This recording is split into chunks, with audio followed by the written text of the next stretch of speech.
বাংলাদেশের ব্যবসায়ী প্রতিনিধি দলও ভুটানের মাননীয় প্রধানমন্ত্রীর সাথে সৌজন্য সাক্ষাৎ করতে পারেন।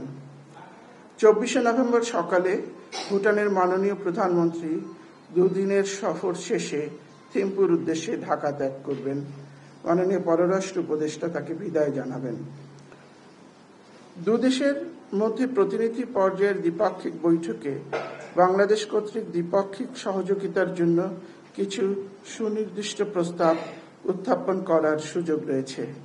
সে প্রেক্ষিতে বাংলাদেশ ভুটানকে স্বাস্থ্য, শিক্ষা, বাণিজ্য, অর্থনৈতিক উন্নয়ন, কৃষি, পর্যটন ও ক্রীড়া বিষয়ক কয়েকটি সহযোগিতার প্রস্তাব দিতে পারে এবং ভুটানে বাণিজ্য সম্প্রসারণ, পানি ব্যবস্থাপনা সহ বিভিন্ন ক্ষেত্রে বাংলাদেশি পেশাদারদের নিয়োগে ভুটান সরকারের সহযোগিতা কামনা করবার সুযোগ ও সম্ভাবনা রয়েছে।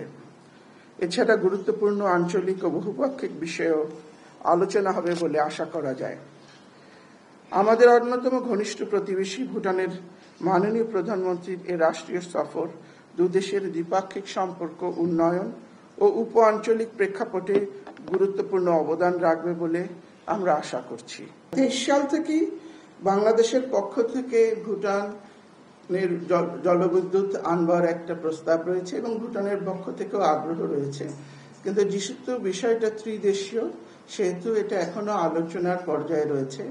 এটা ভুটান এবং ভারতের মধ্যে আলোচনা শেষে আমাদের সাথে আলোচনা এগোবে বলে আমরা আশা করি। জলবিদ্যুৎ আনবার বিষয়টি নিশ্চয়ই বাংলাদেশ এবং ভুটান দুই প্রতিনিধি দল আলোচনা করবে। কুড়িগ্রাম অঞ্চলেও একটি অর্থনৈতিক জোন ভুটানের ম্যানুফ্যাকচারিং সেক্টরের জন্য বাংলাদেশের পক্ষ থেকে অনেক আগেই প্রস্তাব দেওয়া হয়েছে এবং আপনি যে বিমানবন্দরের কথা বলছেন এটা নিকটবর্তী এলাকায়।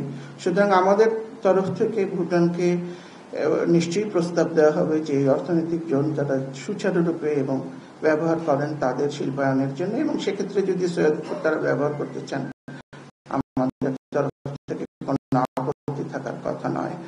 আমরা ভুটানকে প্রকৌশল এবং চিকিৎসা শিক্ষায় বৃত্তি প্রস্তাব দেব। আর খেলার মাঠ ব্যবহার করার ক্ষেত্রে বাংলাদেশ ফুটবল ফেডারেশন অত্যন্ত কাইন্ড যে ওনারা একটা মাঠকে চিহ্নিত করেছেন যেখানে ভুটানের ফুটবল দলগুলো হোম গ্রাউন্ড হিসেবে ব্যবহার করতে পারে।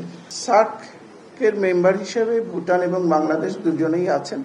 সার্ককে আরো গতিশীল করবার জন্য আমাদের নিশ্চয়ই প্রস্তাব থাকবে ভুটানের ক্ষেত্রে।